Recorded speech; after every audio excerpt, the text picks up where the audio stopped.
How to bypass OTP and two-factor authentication for clients and team members.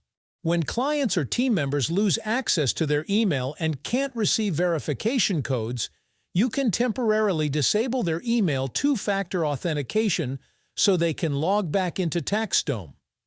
This is a one-time bypass that allows them to sign in once without entering a verification code. For clients, open their account and go to the Info tab. Select the Options menu next to the email linked to their contact, then select Temporarily Disable Email 2FA and confirm. For team members, open the Team Members tab. Select the Options menu for the team member who needs assistance, then select Temporarily Disable Email 2FA and confirm. They can now log in once without entering a code. On their next login, they'll be prompted for email verification codes again. Note that this only works when users know their password but can't receive email verification codes.